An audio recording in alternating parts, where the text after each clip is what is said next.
Chapter 14, Chapter 13, The Demon Lord. Chapter 13, The Demon Lord. Power. We need your power.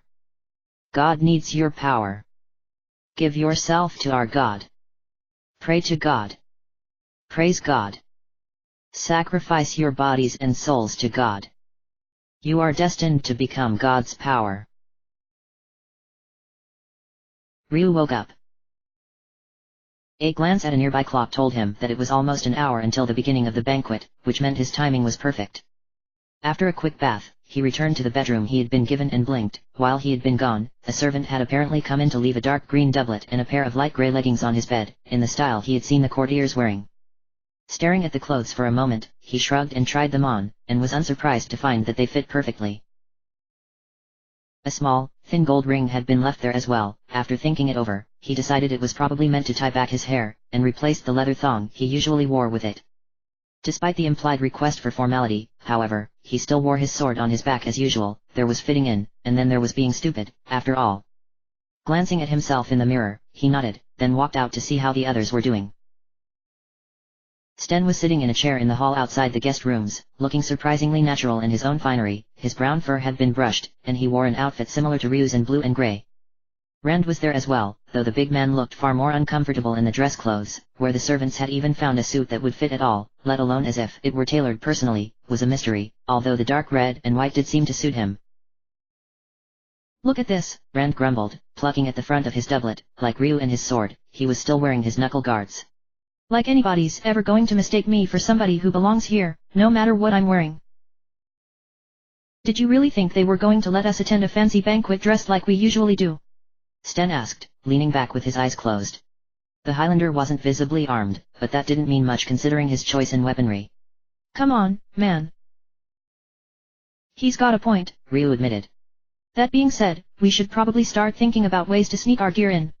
We might not have a chance to throw it on when things get ugly, but then again, we might." "Way ahead of you, Chief." Sten opened one eye and smiled. "Friend of Jean's named Salvatore, some artist, is gonna be our guide tonight. Looked him up and talked to him about that, and he's going to bribe a couple servants to grab it out of our rooms once nobody's looking and smuggle it in on one of the dining carts." "You think of everything, don't you?" Rand commented, sounding impressed. "Preparation is half the fight, a lot of the time." Sten shrugged. "And speaking of preparation, how long are the girls going to take, hey? Women." "I heard that," Kat said dryly as she walked out of her room, wearing a fancy gown like the Simon ladies favored, in green and gold, with wrist-length gloves and a gold and emerald choker. She seemed decidedly uncomfortable, and hadn't bothered applying any makeup. Unsurprisingly, she was casually twirling her battle staff, as if trying to make it look like an ornamental cane. "You're lucky I probably shouldn't hit you while wearing this thing. How the hell do they go around all day like this? My tail is killing me right now." "Somehow, I don't think the girls around here need to worry about that," Rand told her. "Just relax. It's only for a few hours." "Relax?" She made a rude noise. "With everything that's riding on this? Not likely. The chances of this going off without a hitch are about the same as a sudden rain of ale. I'm going to be keeping my eye on that fake the whole time." She made a face. "After all, it's not like we're going to have anything to eat." "We should be fine, actually," Nina said as she emerged from her own room. Her gown and gloves were a deep purple black, to match her wings, and she wore it far more naturally than Kat. To her, it was probably just another dress. She wore more jewelry as well, silver with sapphires, but not enough to be gaudy. "Jean's considerate that way. He promised he'll make sure to prepare some cuisine more suited to our tastes." "Good for Jean." Ryu smiled for only a moment. "At least we won't be going hungry when trouble breaks out." He made a face. "Speaking of trouble, let's not get too comfortable. We should probably ship out as fast as possible, once we're done. I don't think we're going to want to be here when that delegation from Evray arrives and finds out there aren't going to be any negotiations after all." No. Kat winced. "That's not going to be pretty, boss," Sten warned him. "The Church of Saint Eva won't take this kind of mistake lightly. What gets me is why the fraud wants them in here. I'd think they were the last people a demon would want hanging around." "That's why he's doing it," Nina explained, glancing at Ryu, who nodded. Who would ever accuse the man who converted the people of Sima to the Church of Saint Eva of being a demon? It would be laughable. He'd have the perfect cover to continue his nefarious deeds. Exactly, Ryu grunted. And it almost worked, too. If we had come along after he had concluded the deal, he'd have been invincible at court. This entire thing was way too close, which means this guy is good. He makes August and Joker look like amateurs. Well, if he's one of their top men, that only makes sense, Rand pointed out, looking grim. I get what you're saying, though. We can't let this guy get away. No matter what happens tonight, we gotta take him down. Shame adding a little extra flavor to his dinner would probably be a bad idea, Sten said lightly. Yeah, that probably wouldn't work. Ryu shook his head. We'll just have to take things as they come and try to keep up. He glanced at the door. So, you said we'd have some guide coming by soon. Ah, hello. A Simon-accented voice asked from a door down the hall before pushing it open. A middle-aged courtier with a ridiculously long and curly false mustache walked in and bowed deeply to them. My name is Salvatore, the artist, and I will be your guide tonight, as the request of the true Prince of Sima Fort. Looking them over, he frowned thoughtfully. Ah, the weaponry. It does not really match your dress, no. My dress. Rand muttered. We're aware, Ryu replied, ignoring that. Unfortunately, it's kind of necessary. If that imposter decides he doesn't like the way the competition is going and tries settling the problem in a more, let's say, direct way, we probably can't count on the guard to take sides, which means it'll come down to us to handle the matter. Of course. Salvatore brightened up. How foolish of me not to think of that. You are specialists in such matters, of course. Artists of assault, professionals of punishment, experts of extermination. All five of them exchanged a glance. Yeah, something like that, Sten said eventually. I kind of like the sound of experts of extermination, actually, Kat commented with a small smile. Even if I don't know what extermination means. Well, then. Salvatore reached into a nearby cabinet, produced a bottle and 6 wine glasses, and filled them with surprising speed. A toast, to the return of the true Prince of Sima Fort, and the humiliating fall of the impostor. Think we can all drink to that, Ryu said, and the others nodded, everybody taking a glass and raising it. Unfortunately, as foreign guests without rank or title, our seats will not be the best, Salvatore explained as they turned and began making their way through the palace towards the dining hall. On the plus side, however, I have examined the seating chart, and we will not be sharing our table with any supporters of the impostor. I was going to ask about that, Ryu murmured.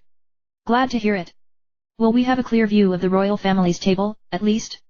I take it that's where the judging for the cooking competition is going to take place. Yes, and yes. Salvatore nodded. There will be 3 judges.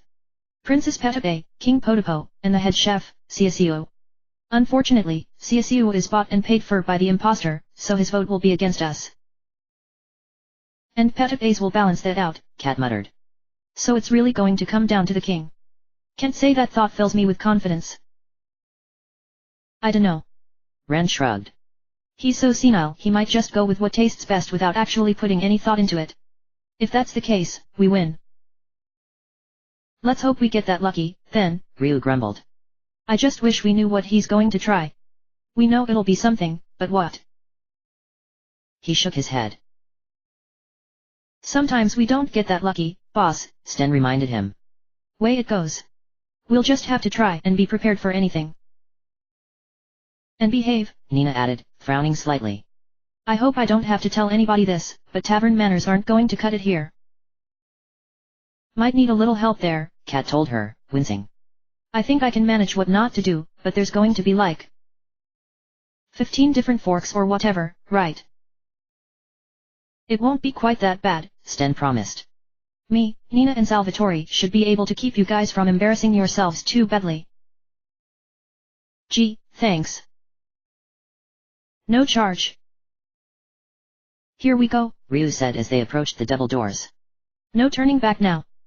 A pair of liveried servants opened them with deep bows, and they walked into a hall almost as huge as the throne room. Dozens of tables were spaced evenly around the room, and Simon courtiers drifted around towards their seats, chattering idly. The king was present at the head of the largest table, snoring, and Petape was there as well, on his right. Catching their eyes, she smiled reassuringly, prompting a scowl from the creeper clansman seated across from her, an elderly green-scaled man in white and gold finery with small eyes and a narrow snout.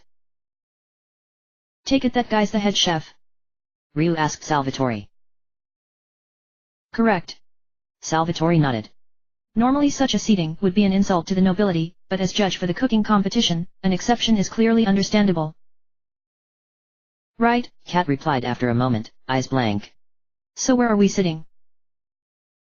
Right here. Salvatore indicated a table with 8 seats, 2 of which were already filled. The lady looked like your typical spoiled young noble at first glance, but there was something deeper in her eyes that didn't match her bored expression. The man seated next to her was dressed in a uniform, implying position among the guard, and looked much more nervous. Something about his pale, thin appearance seemed to speak of recent hardship. You're the real prince's friends, then? He asked, glancing among them quickly. It's good to meet you. The woman nodded slightly. Fialina is one of the artistic community's most popular models, Salvatore explained. She's stood for both myself and the true prince numerous times. And Tata here, a promising young man in the palace guard. Not so promising if the impostor continues to reign, Fialina muttered darkly, glancing away. Perhaps we shall have to run away together, after all. Trouble?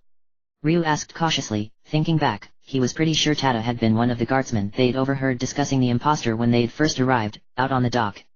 Nothing personal, but I thought the guardsmen were mostly supporting the impostor. You would be correct, Tata admitted. That is what our superior officers instruct us to do, and thus. He shrugged. However, I was supposed to keep you from the lower levels, and was unprepared to involve myself that directly. For my failure, the impostor had me punished. He looked down. No need to say more, Sten advised him as they took their seats, Salvatore sitting next to Fialina, followed by the Highlander. Next was Rand, then Kat, Ryu, and Nina on the other side of Tata. He plays it suave and calm, but whenever something goes wrong, he loses it, big time. Not a good sign for Sima Fort if he comes out on top of this. Indeed, Fialina sighed theatrically. What will become of our poor country? We shall simply have to ensure that it doesn't, then, Nina murmured meaningfully. One way or another.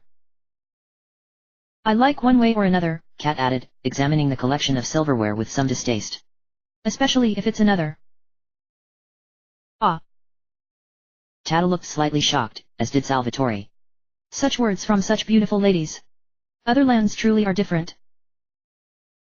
We're not truly ladies, in the traditional sense of the word, Nina explained. Despite appearances, the two of us are both professionals, just as much as the gentlemen accompanying us. We're accustomed to doing what's necessary, however unpleasant. She glanced at Ryu, who picked up on the cue.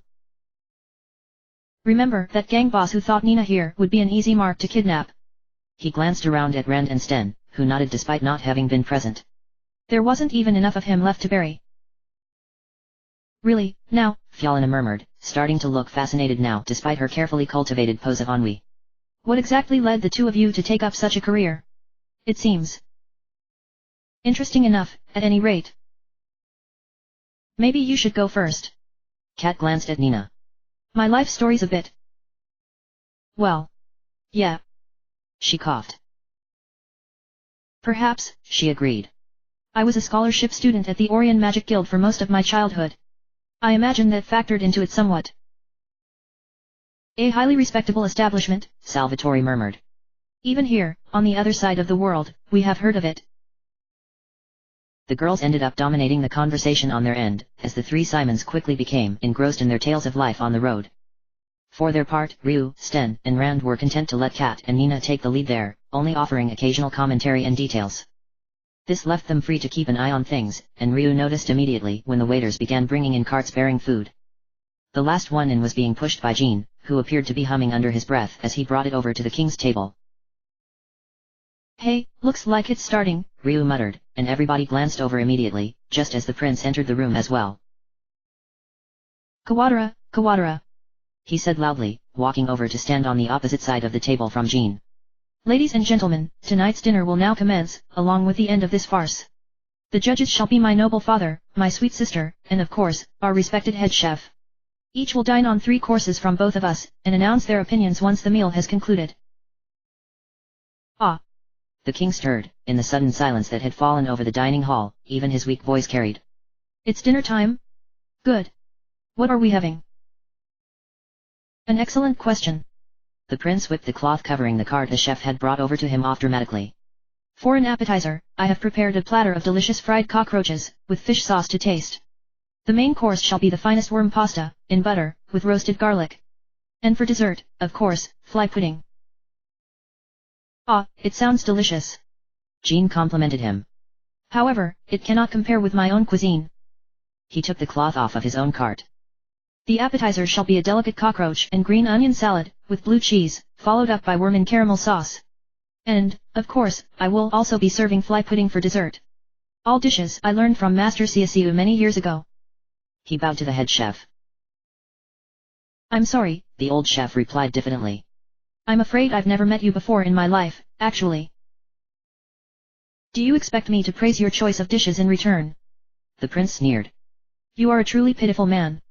Had you simply left well enough alone, and not continued to insist that you were the prince, your life would have been spared. Non, non, non, non, non. Jean shook his head repeatedly, still smiling foolishly. My title and position are nothing to me, but I could not force the burden of becoming Patapé's older brother upon a stranger. He can't be real, Rand muttered under his breath as a strange expression began to appear on Patapé's face. You know something? Sten commented just as quietly. If a guy was just a little smarter than he pretended to be, having a reputation for being a total and complete idiot would make it pretty easy to get people to underestimate you. Ah. Ciaciu coughed. Your Majesty. Would you say a few words? The king looked from one prince to another, eyes distant. Good luck to both of you, and may the true prince of Simafort triumph. Hey. Cat blinked. Is it just me, or did he sound different just then? Probably just a coincidence, Sten told her, then glanced at Ryu. Might want to check how sentiment's going, boss. Right. Ryu agreed, casually fiddling with the dragon's tear and sweeping the room with it.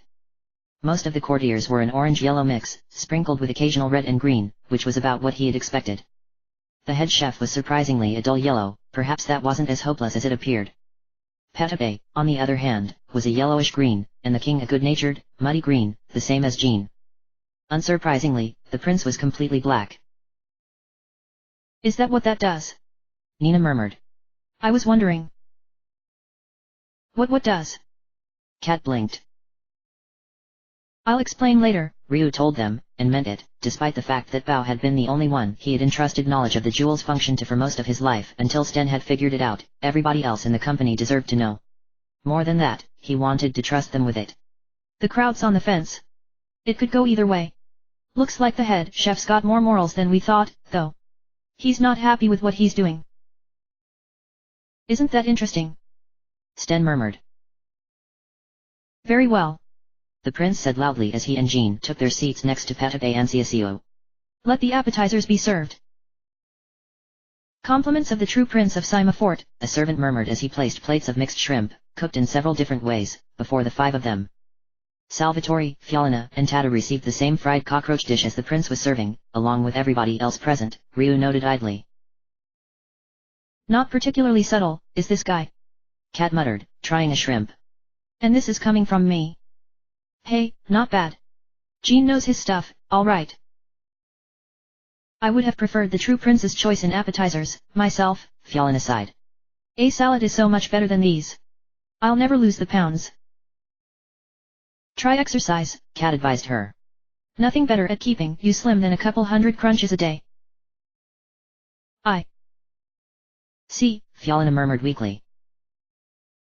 Ah, the cockroaches have been deep-fried in their own oils, Ciaciu was saying loudly.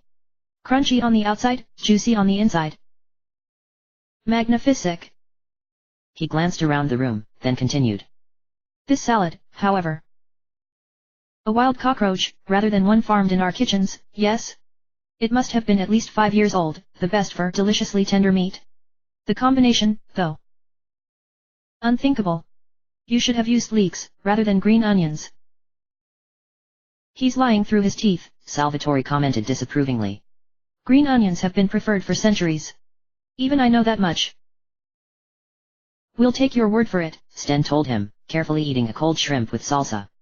Sorry, but that's just not our thing. Pretty much, Ryu agreed, and the others nodded as well. Well, I prefer the salad, Petabe replied loudly. Any amateur can fry cockroaches, but this is something only a true artist could cook. And I hate leeks. Ah. The head chef wilted, then glanced at the prince, who was staring at him, before quickly turning to the king. Your Majesty, if you would care to settle this matter. Ah. The king paused from his eating. Oh, I never was one for salads much. I like cockroaches better when they're fried. Not good, Rand muttered as the dining room buzzed. Easy, Sten told him. This is just the opening act. The real show's still on its way. Next, the main course, the prince announced, and the servants took their dishes, replacing them with more food. Again, most of the Simons had received the same dish that the impostor had cooked. Fortunately, the 5 of them were given a serving of roast duck each, which bore no resemblance at all to the worm pasta. It's not bad, Tata said after trying it. Not great, but not terrible. The cooks did all of it for him, Ryu reminded him. Makes sense. We wouldn't know, of course. I'm probably gonna steer clear of pasta for a few months after this just to be on the safe side, Kat whispered to him, and he nodded slightly. Ah, this is excellent. Ciaciu was commenting loudly again. The worms are delightfully chewy, and the harmony with the roasted garlic. Simply marvelous. Of the perfect size, as well. Mature earthworms are preferable for such a dish. This is, unfortunately, the issue with the other dish. A delicious combination in theory, but it's a bit bland. You see, worms get tough and lose their flavor if they grow too big. A shame, since the other ingredients are all good. Humph. Petabe sniffed. I might not be the chef my brother is, but I know how highly valued jumbo worm meat is. Why would it be so priced if it didn't taste good? And the worms in this pasta are overdone. I can't even tell them apart from the noodles. I didn't want to say it, Rand muttered, glancing at the pasta dishes on the table. But she's got a point. She has several, Salvatore said quietly. This competition is a farce, indeed, and the court is noticing. The king murmured. The caramel sauce is good. Can't say I'm much for garlic, though. I like this one better. Sheesh, Sten muttered as the court buzzed excitedly again. The old geezer, I mean, His Majesty is really playing this down to the wire, isn't he? It seems so, Nina murmured, watching the head table carefully. And now, the dessert. The prince proclaimed as the dishes were swapped out again. Fly pudding from both. This will show the true difference in our talents, once and for all. Oh, this is priceless. Kat stifled a laugh suddenly. He doesn't even know. He thinks Jean made a normal pudding just like him. Well. Nina smiled coldly as they were given an assortment of berries and cream. I'd say he's in for a surprise. Oh, what I wouldn't give for just one bite of that gold fly pudding, Fialina said wistfully as she started on her own dessert, and the other 2 creepers nodded. Is it that good? Ryu asked politely, trying not to look at the tiny dish of maggots on the sides of their plates. Legendary. Salvatore sighed. Bluebottle flies, yes. Ciaciu was asking the prince.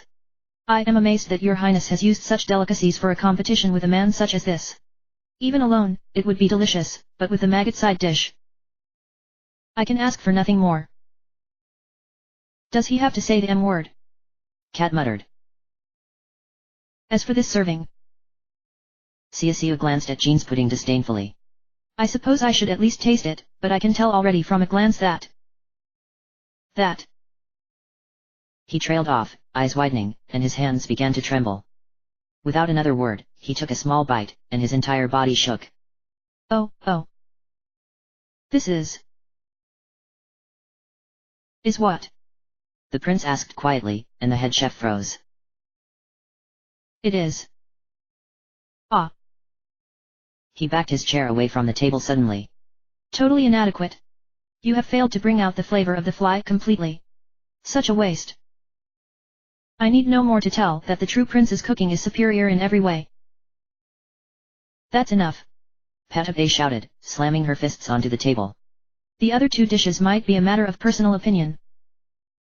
But the fly pudding is inarguable. You know as well as I do the taste of the legendary gold fly. She paused to let the court react in shock before continuing. As head chef, there is no way you, of all people, cannot recognize this. If you think there's any comparison to be made at all, let alone in favor of the impostor, you shame the court by flouting your bribe. Xiaxiu muttered, tugging at the collar of his doublet and glancing at the prince, who was staring silently. That is to say. Silence. Patabe pointed at Jean, who was happily eating his own pudding. The true prince of Sima Fort sits here, and none of your lies can change that fact. His gold fly pudding is so wonderful, he could have won this competition by serving sewage as the other two dishes if it wasn't for you. You. That is quite enough, Patabe. The king said sharply, startling everybody, as he stood up. One of the puddings had been eaten completely, the other was untouched. Behave yourself. We're done here. The winner is Prince Jean. Which one? Patabe demanded in the shocked silence that followed. From where I stand. The king paused a moment, then turned around theatrically as he continued. The man on my left. And should there be any doubt, surely there are other judges who can be called in to settle the matter.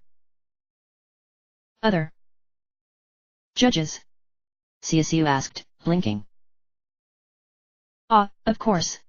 The prince slowly smiled, turning towards Ryu's table. Our friends from outside the country. Surely, you will not make a mockery of these proceedings with anything less than honest impartiality. Come, a taste alone will do. The testimony of those who have never had Simon cooking before cannot be argued. In fact, his smile widened. You may even skip my cooking. Should you dine on my opponents, and agree to its skill, I will concede. A generous offer, your highness, Ryu said, meeting his eyes as he stood up. Everybody in the courtroom save the king was watching him now. We have no choice but to accept. Excellent, the prince murmured. Wait. Jean stood as well. Come, this is not. Quiet, brother. Patabe snapped, getting up and moving over to their table quickly as the other four stood as well. Once she reached them, her voice lowered to a whisper. I'm so sorry, but please. If three of you each try a different dish, it's only one bite each. Hell with it, Kat said sharply. I'm still pretty hungry anyways, and I have to admit, that caramel stuff looked pretty good. I'll eat it. You imported all the vegetables for the salad from Carmen, didn't you? Ran said thoughtfully. I can tell. It's my homeland. Been a long time since I've had some from there. I kind of miss them. Gold fly pudding. Ryu shook his head. Man, even back in Oria they talk about that stuff. Like I'm going to pass this chance up. The entire court watched in silence as the three of them approached the royal family's table. Kat went first, carving a piece of meat off a plate on one cart and popping it into her mouth, then immediately going for more. Part of the way through, her expression of bravado faltered a little, but she pressed on valiantly all the same, swallowing her mouthful and taking the next one as well. This one took much longer, but eventually she got it down as well, then turned back to the crowd and grinned, giving Jean a thumbs up, which he returned. My turn, then. Rand regarded the salad for a moment, then speared a huge forkful, the meat clearly visible in there. Eating it, he chewed slowly, face taking on a strange expression, but he eventually managed to finish. After a moment, he turned to Jean. My compliments, but just a little heavy on the dressing. I shall remember that for the next time, Jean replied gravely. All right, then. Ryu turned to the pudding, forcing himself to remain calm. It was just a pudding, after all, even if there were strange things in it, strange things he definitely wasn't going to think about. Coolly, carefully, he sliced off a piece of the pudding and popped it into his mouth, focusing on the taste. It was actually quite good, with a vague, undefinable citrus flavor to it. Despite his fears, there was nothing he could discern about the key ingredient at all. Monsieur Ryu, the prince said suddenly, holding up a small bowl. Don't forget the side dish. The maggots inside were writhing. Ryu lost all control. His will wasn't even part of the equation at all. Before he could even think about his reaction, he was falling to his knees, guts rising up in protest, the taste in his mouth suddenly turning foul, the texture disgustingly crunchy. Before the stunned eyes of the court, he leaned over and puked on the floor. Oh, no. Cat yelled, staring for a moment before doing the same, holding her stomach as if trying to keep the food down by sheer force of will and failing. Rand followed suit as well, behind a decorative pillar. Patape's shriek of horror could have shattered glass. Well, the prince murmured triumphantly, voice carrying throughout the hall despite its low tone. It seems that these judges have indeed settled the matter. One bite, and all three of them vomit, nearly in unison? I'd say that speaks more than enough about the quality of the imposter's cooking. He leaned over Ryu, and spoke even more quietly, without his accent. Didn't I tell you didn't have a chance? Mon amis. Jean was staring at them as well, and his voice was weaker. I am so sorry. What kind of friend am I, to do this to you? A dead one, the prince said coldly. Guards. Take all 6 of them to the dungeons at once, and schedule appointments with the headsman immediately. They have flaunted the dignity of Sima Ford for long enough. Their time is up. No. Patape whispered, then screamed again. No. I won't let our country be conquered like this. If it's all over, then we're as good as dead anyways. She whirled on the prince. Here's something only the true prince of Sima Ford would know, villain. This castle has a self-destruct switch hidden in the basement. If you want the castle so badly, then you can have it. Take it with you to infinity, when I blow it sky high. Before anybody could stop her, she dashed for the rear of the hall. What? The prince shouted without his accent, staring after her, before turning to Ciacio. Is this true, worm? Your Highness. The head chef stammered as panic began spreading through the dining hall. It is, and yet. Silence. The prince bellowed, veins standing out in his neck. After all this effort I've put into gaining control of Sima, even calling upon that bastard Aruhameral to cloud the old fool's mind, you're telling me that little bitch is going to ruin everything that easily? I'll rip her head from her shoulders and stick it on a pike before I let that happen. He turned to follow Patape, only for a guardsman to step out in front of him. Stand down, impostor. The guardsman snarled. Enough is enough. We will not allow you to harm the princess. Without a word, the prince drew his rapier, and tore the guardsman in half at the waist with a single swipe. What the hell? Sten yelped. How the hell do you do that with a freaking rapier? Anybody else? The prince roared at the terrified Simons, then darted from the room after Patape, blade trailing blood. No. Jean shouted after him, whipping his own rapier from his belt. You will not harm my sister. Monsieur Ryu, follow me. Without waiting for them, he dashed through the same doorway. Ryu? Nina asked, leaning down over him. Are you all right? I'll live, he grunted, standing up again. Cat and Rand were doing the same, both looking ill but fighting it, while Stan leaned against a pillar, watching and waiting. Salvatore. Our gear. Here. The artist whipped a cloth off of a cart, revealing their armor. Thanks. Ryu began passing it out, the others lining up to take it without a word, none were necessary. Rand and Sten simply began putting their chainmail and helmets on over their clothing, as did Ryu once it was all handed out. Kat and Nina stepped behind some large potted plants, and there were sounds of fabric tearing and ripping before they came back around, clad in their altered robes and headgear. Shame about ruining these threads, but we don't have time to change the right way. You, chef. He regarded Ciacio, who flinched. Where are they going? The bathroom behind this hall, to the left, holds a secret staircase, Ciacio explained, trembling. The switch to reveal it is behind the toilet. He buried his head in his hands. Please, forgive me. I have a wife, and children. Grandchildren, soon. The things the impostor said he would do to them. I think I know what you mean, Ryu said grimly, surveying the room. Everybody had gone quiet again, and all eyes were on the 5 of them. Sometime during the debacle, the king had apparently vanished. At least you have an excuse, unlike a lot of people here. I suggest you learn from this, all of you. Because you were playing silly games instead of doing your duty to your country, your princess' life is in the hands of a psychotic madman who came this close to taking over this castle, and everything it represents. You know how people always say there's a point where they draw the line? They do that for a reason. Maybe you should have. This, coming from mercenaries. A particularly drunk and stupid young courtier blustered. You're just doing this because you're getting paid. Are we? Ryu glanced back at the other four, and they all shook their heads in unison. I didn't think so. Maybe that's why we got into this mess in the first place, but this has gone beyond that now. It's not about money anymore. Let's go, people. It's time we settled this. Their pace was quick, but steady, though they walked rather than ran. They crossed the dining hall quickly. The courtiers and guards all melted out of their path as they walked forward, a wide range of emotions visible on their faces: anger, regret, awe, fear, hope, shame, despair, respect. As they passed by the slaughtered guardsmen, Ryu took a moment to close his eyes before they walked out of the back of the hall, after the royal family. The rest of the palace was deserted, save for more dismembered guards, a trail of them that led the same way as Siasu's instructions. Following, they entered a bathroom, and Ryu quickly found the switch, which caused a wall to drop and reveal stairs leading down. A magical light provided by Nina lit their path as they descended further and further, into the depths of the castle, even deeper than the level where they had gone bug hunting earlier that day. A dark hallway awaited them at the bottom of the stairs, twisting and turning. Following it, they soon found Jean, slumped against a wall facing a closed iron door.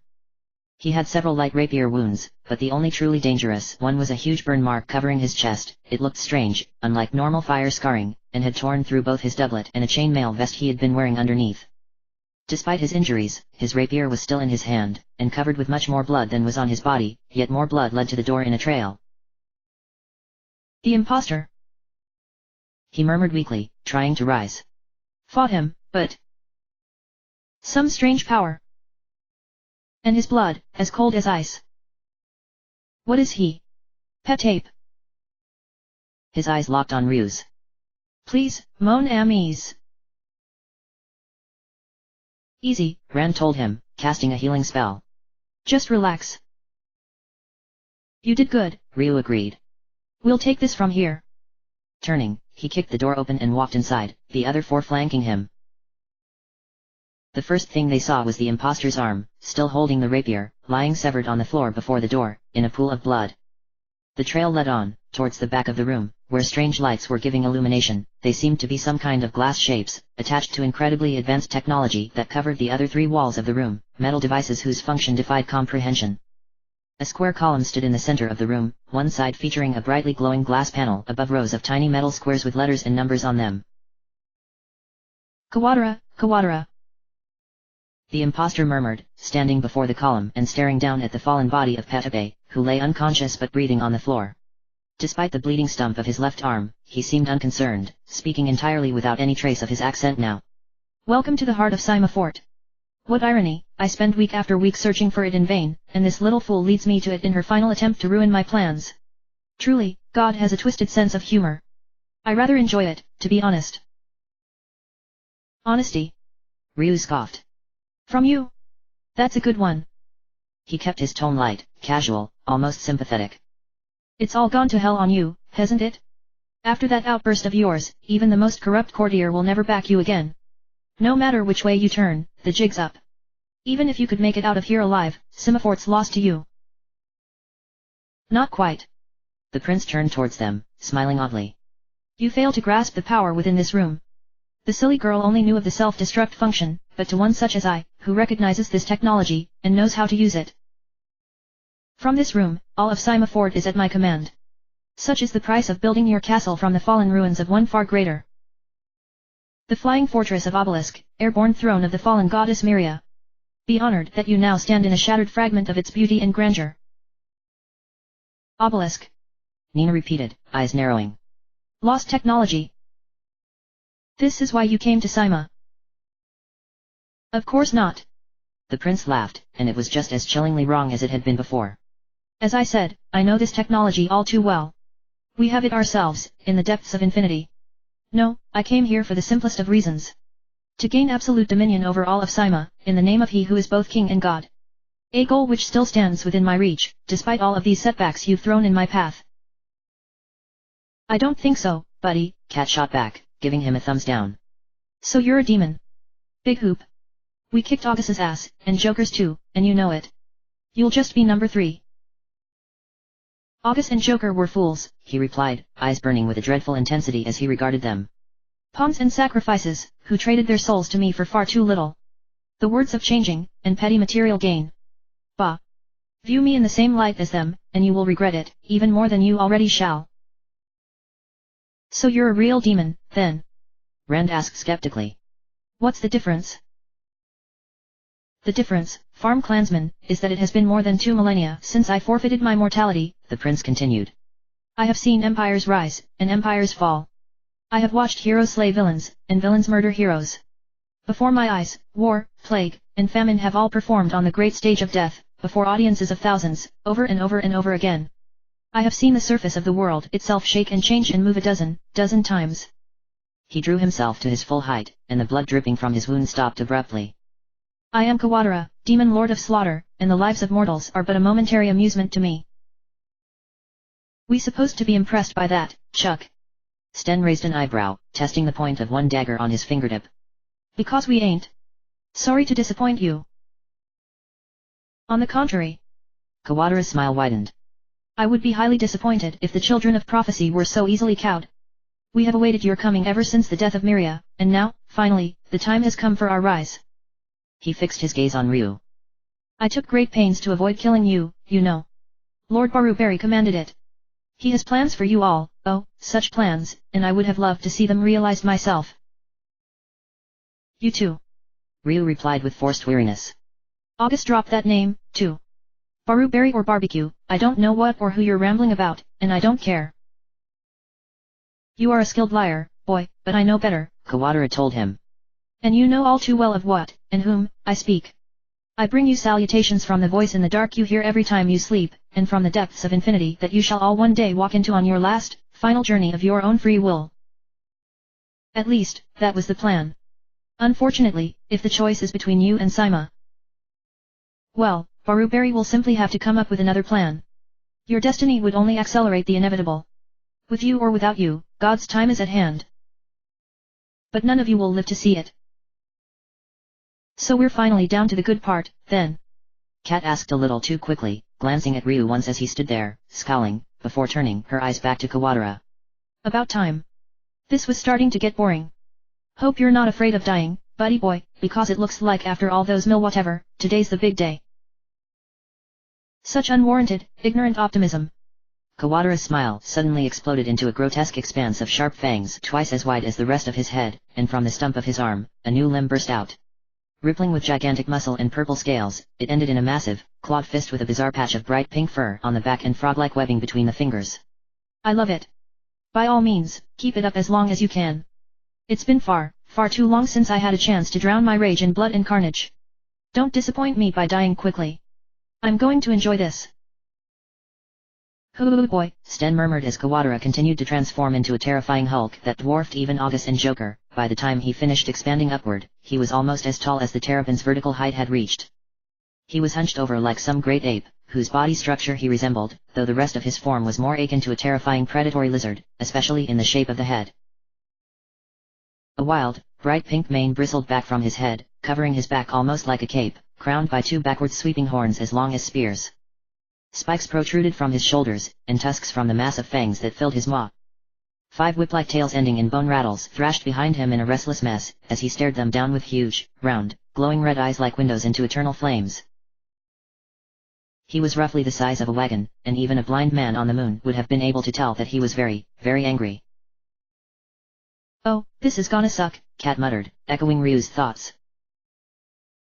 Kawadara's response was nonverbal, but his jaws opened wide regardless, and a glow of bright light appeared between them before forming into a blast of energy that flew out towards the group. They scattered, some of them more gracefully than others, and the magic scored a deep trench in the floor before sputtering out. Right. Ryu yelled, calling up the now familiar power inside him and directing it to take shape, to rise in flames. I'd better slow him down right off. Taking the form of the flame whelp, he belched fire over Kawadara, who simply sat back and took the blast head-on, unconcerned. His energy spent, he reverted to his humanoid form and fell to one knee, then stared up in disbelief as the demon lord advanced, the flames covering his body flickering and fading. I'm sorry, Kawadara said sardonically. Was that supposed to slow me down? One tree trunk arm was raised, and then it came down, crushing Ryu to the floor as the wicked claws stabbed into his back, piercing chainmail and snapping ribs. As Jean had said, there was no trace of body heat in him at all, he was as cold to the touch as a frozen corpse. Ryu.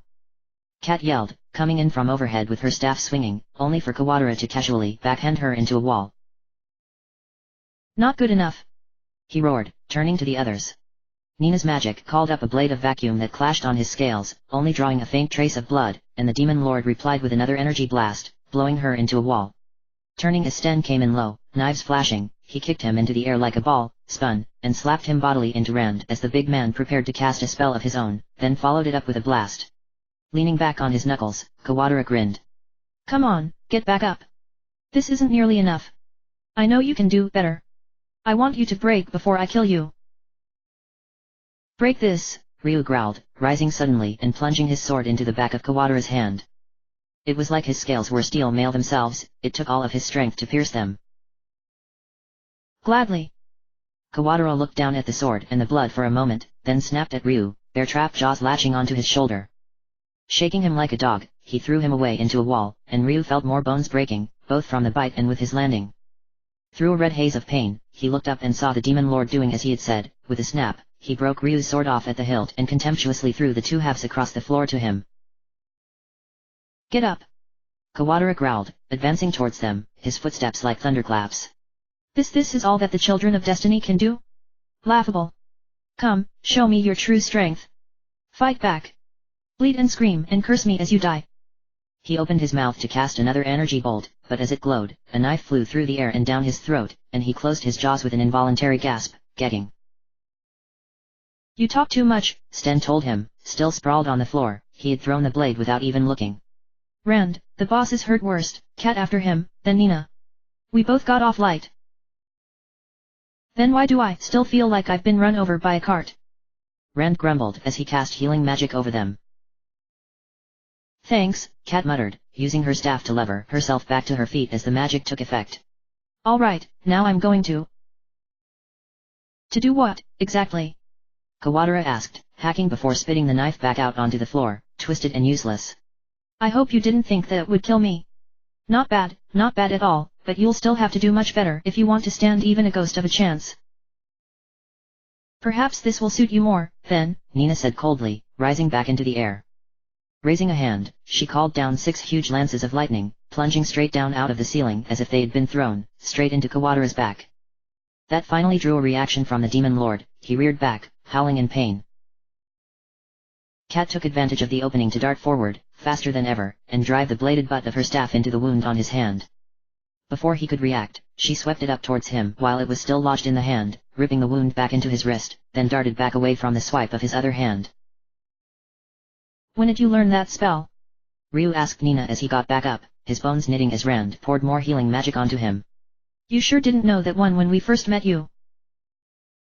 I've been studying when I get the chance. She flashed him a quick smile. I'll need to pull my weight if I'm going to do this professionally, after all. Good. Kawatara growled, unconcerned by his bleeding hand. That's more like it. It's about time we all got going. Enough of the warm-up, then. He opened his jaws again, and this time the blast built up longer, the first shape shifting into a ring around a second before both launched out, slamming into Rand's chest and hurling him into the wall behind him hard enough to shake the room. Closing his jaws again, Kawatara grinned. Shit, Sten muttered, tossing a knife to Ryu. Here, boss, but don't lose it. I've only got 2 more. Figures he was taking it easy on us before. I know, right? Ryu scowled, mind racing. A plan was beginning to take shape, but it wouldn't work unless Kawatara was softened up some more first. Cat, let's take him again, together. Sten, Nina, nail him when he comes after us. Trying to predict my actions now. Kawatara laughed. Futile. As Ryu and Cat approached, he reared back, spread his hands, and brought both arms around on them in a crushing double slap. Before he could grasp them, however, Cat brought her staff up horizontally, so that his hands came together on either end. The demon lord's strength crushed the wooden weapon a moment later, its entire length exploding into wooden fragments, but by then Ryu had made it forward to slash at Kawatara's chest, his main mate going for the neck unlikely to succeed.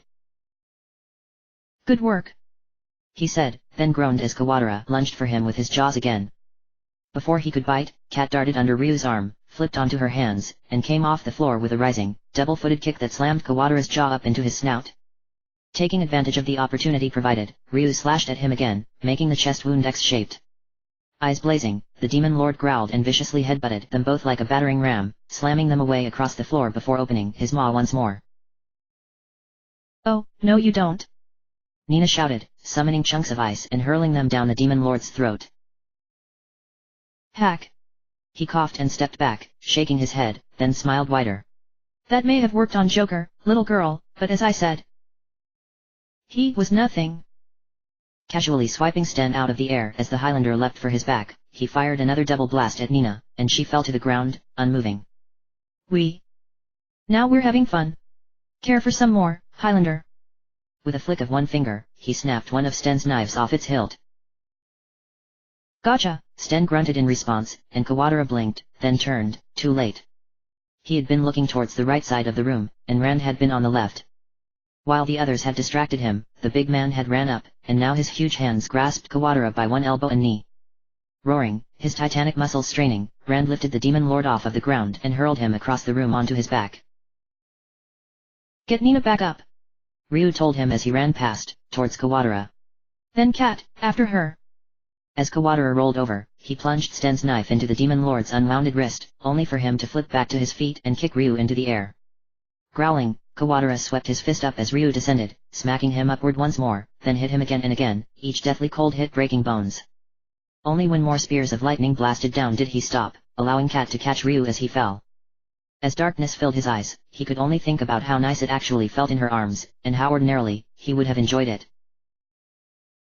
Before he could hear the voice in his dreams, or anything else, however, his eyes snapped open as white magic rushed through his body. He immediately noticed that his wounds hadn't healed much. Despite the pain, he sat up on the floor from where Cat had apparently set him down. She and Rand were both closing in with Kawatara at the moment. Sten was lying flat on the floor under the demon lord's head, and Nina hanging back, muttering as she waved her right hand frantically, which was smoking. Something wrong? Ryu asked her, standing up and clutching his chest. By the feel of it, several more ribs had been fractured again. Aside from the obvious.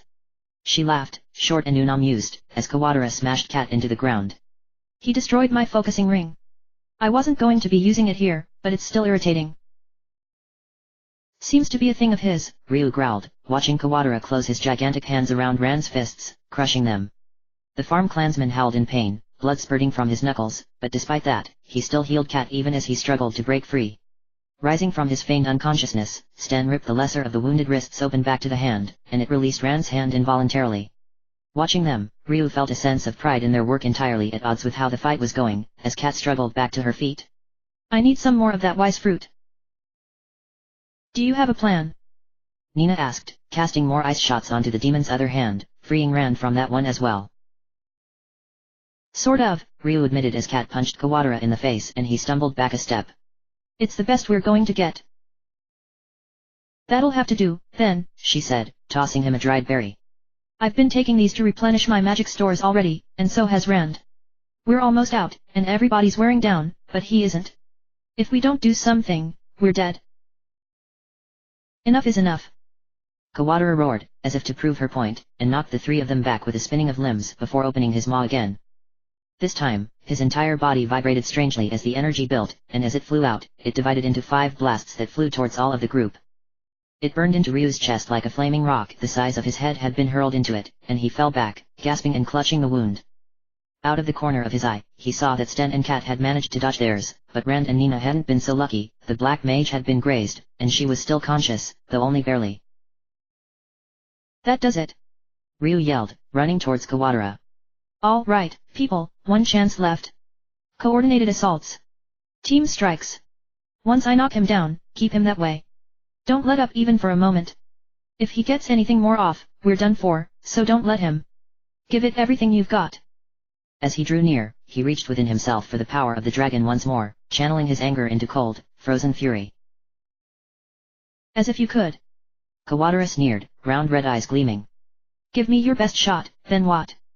He blinked as Ryu transformed, and the ice whelp roared its wrath, ice magic coating the demon's body, seeping into his bleeding wounds. Despite his obvious fury, Kawatara hesitated as Ryu transformed back, stumbling with exhaustion but remaining standing through sheer willpower alone. Damn you! Monsieur Ryu! A voice called from the back of the room. Catch, mon ami! Looking over his shoulder, Ryu threw Sten's knife back to him and caught Jean's rapier out of the air as it soared past him. Go! Ryu bellowed, and the others moved into action. Before Kawatara could attack, Kat and Sten had launched themselves into the air, both coming down in dropkicks aimed at his shoulder joints past the spikes, driving his upper body and head down into the ground. As they leaped back, Nina and Rand raised their hands, the weaker lightning whip from the farm clansman weaving in between Nina's falling lances, filling the demon lord's body with enough electricity to illuminate his skin, showing his skeleton within.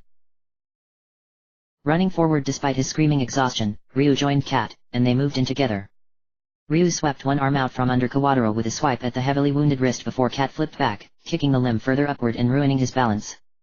Sten and Nina both saw, and combined air blades with air bomb, ripping the hand off entirely. As the demon lord roared his fury, Ryu realized that it was the same limb Jean had taken off, and felt a sudden surge of hope.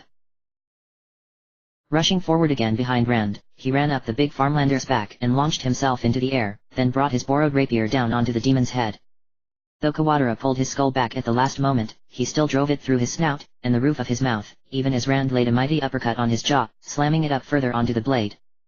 Releasing it, Ryu stepped back as Kat fell from above like the wrath of Saint Eva, legs kicking straight down at a frenzied pace along with the ice shots Nina sent to pummel the demon lord around her. A strange but deadly sight followed next. Rand had grabbed Sten and curled up, shell on his back transforming him into a living cannonball, before launching himself bodily at Kawatara. Unable to dodge, the demon lord could only stare as Rand rammed into him headlong, and continued over him as he knocked him onto his back. Soaring past, the big man threw Sten down, and the Highlander slammed into Kawatara's stomach, knives flashing out with deadly intent. Catching Nina's eye, Ryu grabbed the hilt from his broken sword and ran at Kawatara, holding it aloft. As he closed in, Nina set a fireball onto the broken blade, heating the metal until it began to melt, before Ryu rammed it into the X-shaped wound in the demon lord's chest with all his might. Grabbing the hilt of Jean's rapier in passing, he pulled it back out as he stepped away, out of Kat's path. Rand had moved back in from the other side, and together the two of them reared back before rattling Kawatara's skull with a punch from either side, both farm clansman and Warren girl putting their entire bodies into the blows. Sten had made a U-turn after darting away from Kawatara's legs, and now he and Ryu moved in together once more, both seeing Kawatara's jaws gaping again. The Highlander threw one knife towards the back of the enemy's throat, even as he and Ryu both swiped at the underside of the demon lord's jaw, but his aim was off, and the thrown dagger sunk into the roof of his mouth instead. Snarling but undeterred, Kawatara released the white spray energy blast even as their blades swiped past, and everybody flew back. They all fell but Ryu, who somehow managed to stay on his feet and meet Kawatara's eyes as he loomed over him. So close, Kawatara hissed, obviously in hideous pain. And so it ends. Farewell, child of... Oh, you must be kidding me. Disgust flickered in his eyes. Just what do you think you're going to do with... Before he could finish the sentence, Bomb of Air and Blade of Wind took his other hand off like they had the first, and he screamed, rearing back. Rand and Kat lunged forward, both looking like walking corpses, but still managing to grab a maimed arm each and hold it further back, baring his chest to Ryu and the man behind him. The man who he somehow knew, without even looking, had found the false prince's rapier. He didn't think. He simply acted on instinct, running forward, Jean at his side. They both struck at the X-shaped wound on the demon lord's chest together, rapiers flashing out with such force that both snapped off, as the two men ran past in different directions. As they stopped behind Kawatara, the room was absolutely motionless for just 1 second, a moment frozen in time. And then Rand and Kat released him, as Kawatara's entire body exploded into jet black flames. How? The demon lord roared as he burned. I am Kawatara. Even with the power granted me by our god, I still fall to your hand, before you even come into a fragment of your destiny. Whirling around, he charged towards the column in the center of the room. If I must perish this day, then so shall you all. I will not fail my god. Sima will fall. Somebody stop him. Ryu tried to turn, but paused as Jean grasped his shoulder. Non, it is all fine, he assured him. All is well. Can you not see that we have triumphed? But the self-destruct. Kat groaned as Kawatara dragged the burning stump of one arm across the tiny squares of letters and numbers in some sort of pattern, and the room began to shake. Ha ha ha ha. Kawatara gloated, turning back to them. Nothing can stop us now. Sima is doomed, as is all of the world. God's time is at hand. He looked as if he was going to say something more, but then he fell forward with a sigh and spoke no more, collapsing into a heap of burning bones and scattered ashes. Damn! Sten hissed. Isn't there any way to cancel it? There is no need, mon amis, Jean explained, as the back wall of the room slid up, revealing a pedestal with an ancient sword lying atop it. I do not understand it myself, but our ancestors set up this device so that in order to access Seema's greatest treasure, one would have to activate the self-destruct function. In truth, there is no self-destruct at all. That is simply a story the royal family tells, to keep thieves from stealing the sword. In fact, one such girl did so only recently. She made it all the way to this room before being captured. You don't say, Ryu murmured weakly from the floor. Then why'd Patape come down here? Didn't she know, or? He trailed off. Ah. Jean shuffled his feet awkwardly. My dear sister is so serious, she always believed it, and... Well, father always seemed to think it funny, as did I. I really need a freaking drink, Ran said loudly. And a medic. Maybe 5 medics. And 5 drinks. Yes, I don't think any of us are going to be able to move anytime soon except you, Jean, Nina told him. Could you get somebody down here? Ha. Sten held up his last knife triumphantly. I win. I've still got one weapon left that jerk didn't wreck. A moment later, the blade snapped off. Hey. What the hell? Sister. Jean had walked over to Patape, and was prodding her with one foot. Dear sister, you are not dead, are you? His eyes welled up with tears. Oh, my poor sister. I will sing a song in your memory. My strong and adorable sister. Alright, that's enough. Patape sat up quickly, shaking her head groggily. Even if I was dead, your singing could bring me out of a grave. She blinked. Wait, what happened? Where's the imposter? Raising a hand, Ryu gravely pointed at the humongous, blackened skeleton. That was the imposter. Patape stared at it. You've got to be kidding me. I think we would have noticed if he looked like that. It's a long story, and we're all kind of lying here bleeding, Kat told her shortly. Some of us are bleeding a lot, actually. If you don't mind getting some people down here. Oh, my. Patape put a hand to her mouth. Come on, Jean. We need to get some help for them. Don't just stand there, move. Oh, never mind, I'll do it myself. She ran out of the room, screaming at the top of her lungs. Help. Medics. Doctors. Healers. Anybody, get down here. Now. As he sat down on the floor, Jean gave Ryu a sly wink, and the warrior silently reflected that it really wasn't hard at all to be smarter than the prince usually acted. Doctors came, both professional white mages and those who were skilled in the more mundane healing arts, although nobody was still conscious by the time they arrived. When they woke up the next day, however, only minor aches and pains remained, and the doctors assured them those would only last a few weeks at most. Amazingly, none of them connected the skeleton with the false prince, or at least if they did, they kept their mouths shut. Word spread that Ryu and his group had handled the matter permanently, regardless, and when they left their rooms the entire castle treated them with the utmost respect, and in some cases awe. Several days after Kawadara's death, they met with the royal family, in a private audience. Alone with the 3 of them in the throne room, they related the tale of their adventures, explaining how they had come together, why they had come so far searching for the thief, and their previous encounters with demons.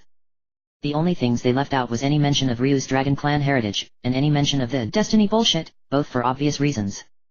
If Jean had seen and heard of either during the fight with Kawadara, he chose to remain silent on the matter. I wouldn't have believed it, if I hadn't seen that skeleton myself, Patape murmured once they were done. We owe you all an even greater debt than I thought. Don't you agree, father? She glanced at the king, who didn't respond. Father. The king stirred, then glanced at her. Ah, yes. Ryu, I am. Father, Ryu is over there. Patape pointed at him. Oh, forgive me, the old man murmured, turning to Jean. My eyesight has grown worse lately. Well, never mind that. Ryu, I am grateful to you and your friends for all that you have done for Seima. Name your reward, and it is yours. Father, that's Jean. Patape snapped as her brother whistled, looking upward. This is... RRRR. Making an effort to control herself, she turned to Ryu herself. Ryu.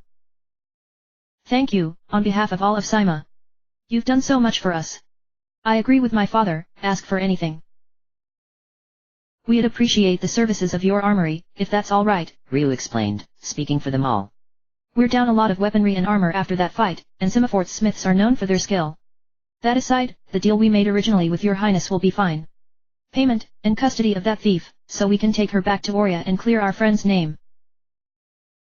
5,000 zeni. Patabe blinked. That's all? You've earned twice that, at least. 10 times that. My friends are humble as well as brave. Jean cried, apparently not noticing the way Sten's eye had twitched. Will you be leaving so soon, then? Can you not stay for more celebration? I wish we could, Ryu said, and meant it, he had actually started to like wine. But we've kept Bao waiting long enough. That reminds me, if you have any mages who could warp us back home. Unfortunately, I don't think any of ours have ever been to Oria, but I know some have traveled to Corsair before, Patabe explained. Would that do? As long as we get out fast, Rand muttered. We're still probably wanted for questioning. My friends are so loyal, Jean murmured quietly, looking strange. For the first time since they'd met him, he seemed as if he was hesitating. Well then, it seems it is time. You see, I have something I must request of you as well, mon amis. Jean. Patabe asked, blinking. Hush, Patabe, the king told her. I thought this might happen. It will be good for him.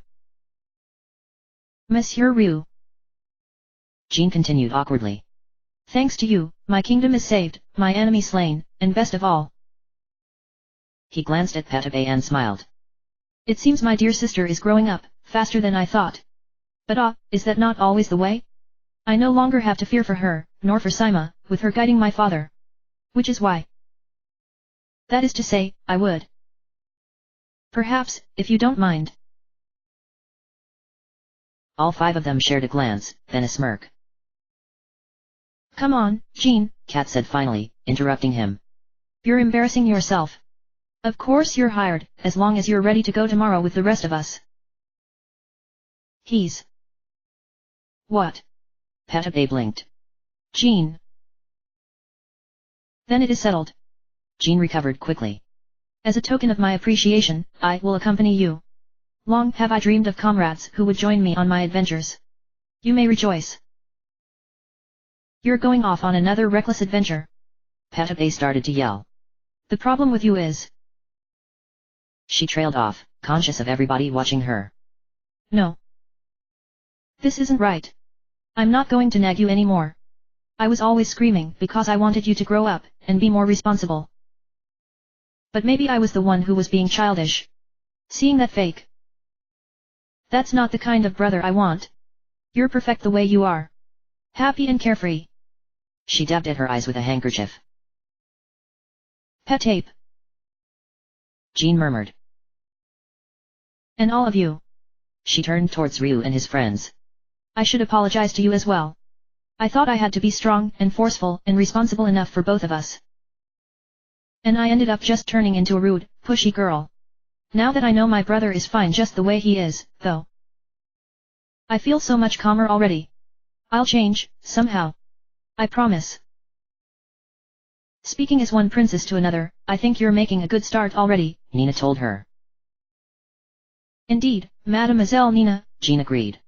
That's why I feel safe in going out on another adventure. I know that Sima will be in good hands.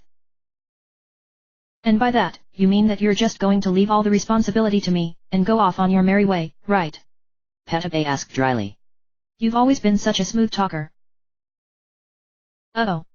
Jean raised his hands. Are you going to get angry again, sister? Please try not to. He paused, then lowered his hands again. Actually. You're not, are you? That's very good. You're both growing up, my children, the king murmured. And I'm only growing old. Nobody even noticed when the imposter's magic scrambled my wits. As if I could mistake an imposter for my own son. He winked at Ryu. Isn't that right, Jean? Of course, father, Jean murmured, exchanging a glance with Patabe. That's exactly what happened. Exactly. The king nodded sharply. I'd appreciate it if you told everybody that. It was the imposter's magic, that's all. I'm not senile yet, not by a long shot. Definitely not. We'll make sure everybody knows, Your Majesty, Ryu promised, inwardly reflecting that perhaps Jean's eventual ascension to the throne would go much smoother than Petabe had worried about, if he took after his father. We'll try and send messages here if we find out anything more on this demon problem. I'd like to think this is the end of it, but it's too early to be sure. And we'll send word to the Rangers Guild in Oria if we find anything more ourselves, Petabe promised. We'd appreciate that. Ryu nodded, then glanced back at the others. Well then, shall we stop by the armory? One more person we have to see today first, remember, boss? Sten reminded him. Oh, yeah. Ryu snapped his fingers, smiling. We should probably go see how cooperative she's feeling. By your leave, Your Majesty, Your Highness. Of course, Petabe replied as the king began to snore again. Tell the Smiths that the throne will cover the costs. If you won't accept more zenny, that's the least we can do. I'll have that for you at dinner tonight, as well. We'll see you there, right? She winked. No bugs for you, I promise.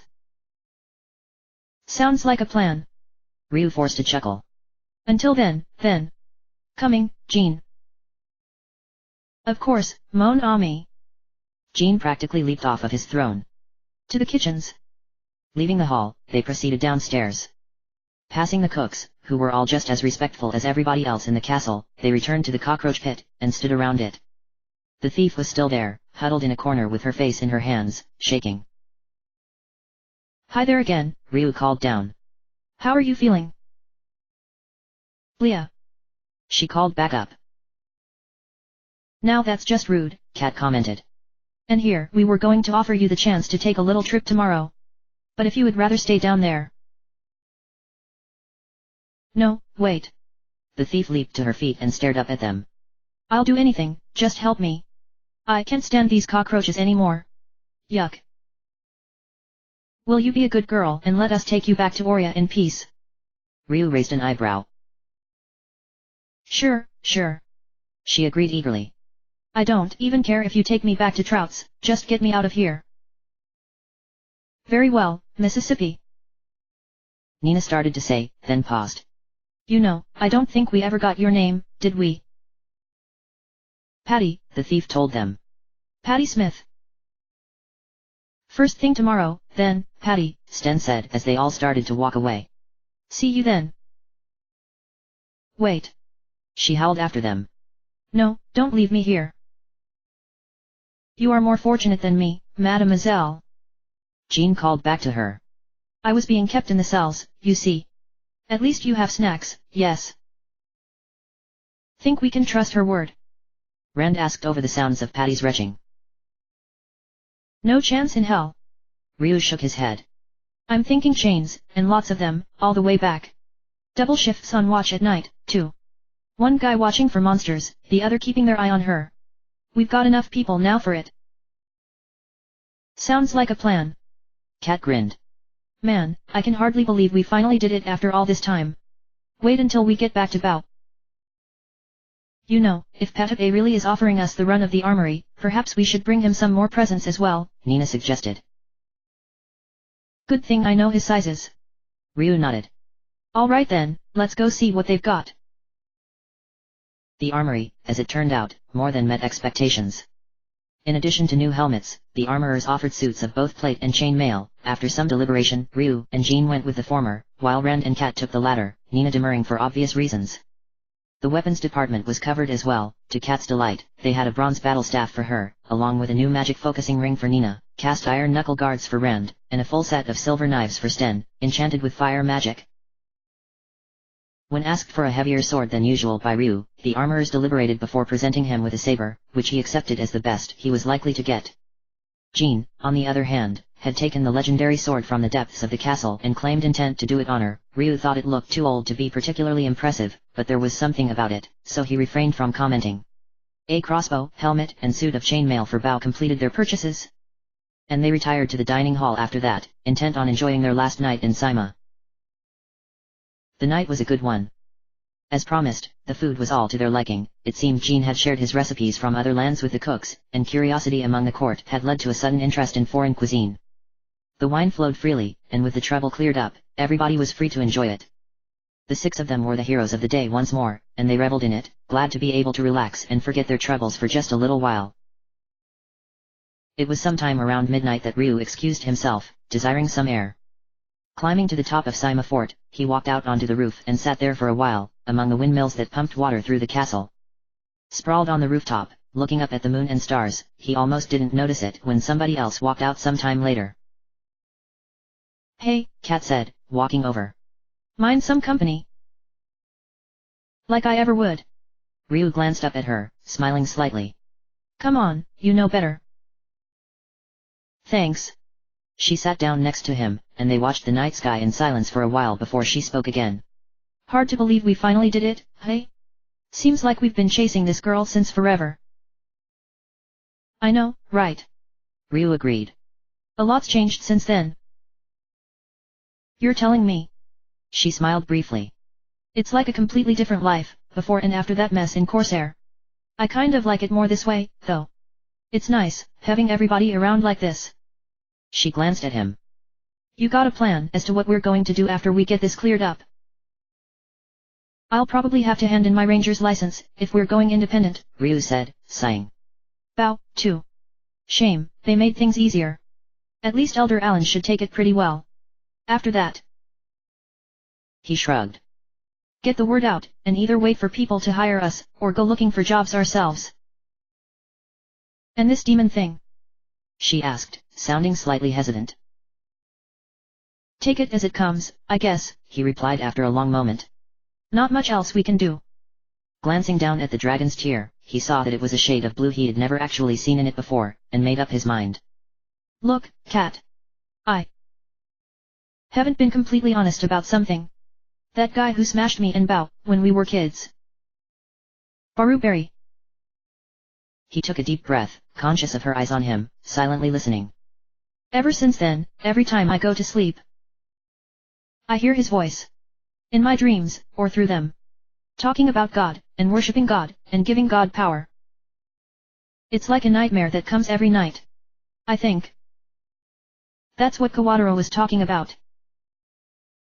"I was afraid of that," she said quietly. "Well, not that. I'm not psychic. But I thought there was something you weren't telling me. I just didn't want to ask. I thought you would tell us, when you were ready." Slowly, as if putting her hand into a fire, she reached out to hold his hand, and he grasped hers tightly. "All this destiny bullshit. I hate it, Ryu. I hate it so much it's not even funny. Why can't we just be normal people trying to make a living on the road?" "I wish I knew." He shook his head. "I hate it too. Maybe that's why I just want to take it as it comes. So I don't have to think about it any more than I have to." "Guess that makes enough sense," Kat agreed. "Have you tried grilling Lawton?" She made a face, then. "Oh, geez. Lawton. How are we going to explain that one to Jean?" "I'm trying real hard not to think about that, too," Ryu admitted. "Yeah, I did. He said if he tells me anything, it'll just be more prophecy, and make things even worse. I think he wants to let us figure it out ourselves without interfering, or trying to control us." "Yeah, okay," she said after a moment. "Guess that makes enough sense." I said the same thing. Now it was his turn to smile, just for a moment. "We really do have a lot in common, don't we?" "We do," she agreed, tone still somber. "That's what I really wanted to talk to you about." "Oh." He held her hand tighter. "That's complicated." "You think?" Kat asked wryly. "Up until Nina joined up, I thought. Well, let's just say I was doing some thinking. When she did, though." She made a face. "Crap, I'm garbling this." "No, I know what you're saying," Ryu assured her. "I was doing some thinking, too. But then, like you said, Nina." He sighed heavily. "Believe me, I wish this wasn't so complicated. The problem is, I really do like both of you. As in, like. It doesn't work that way," she murmured, meeting his eyes. "I know it doesn't," he replied. "That's why I haven't tried. Well, doing anything about it. With either of you. I shouldn't, until I make up my damn mind." I'm not that kind of guy. I wouldn't like you back if you were, she said, tilting her head as if contemplating something. Well, if you're not going to do anything about it, I guess it's up to me to get a head start on Nina. All's fair in war and that other thing, after all. Before Ryu could respond, she had wrapped her arms around him, and then she was kissing him, pressing her lips to his with the same energy she put into everything she did. Strangely, the only thing he could think was that she tasted like ginger, nothing else entered his brain at all as they sat there, although he was dimly aware that he was kissing her back, reacting on instinct. Heat rushed through his body, a blaze that had nothing to do with his dragon blood, and he wanted more contact, more energy, more passion. There, she said after they finally drew apart. That's a start. You're right, though. We should probably hold it right there until we've got things figured out between the three of us. Standing, she turned away, winking at him over her shoulder as she walked off. Not bad, by the way. You don't taste like lizard at all. See you tomorrow. Without another word, she went back down the stairs. It was a long time before Ryu stopped staring at the night sky and went back to their rooms. This is what it's like when worlds collide.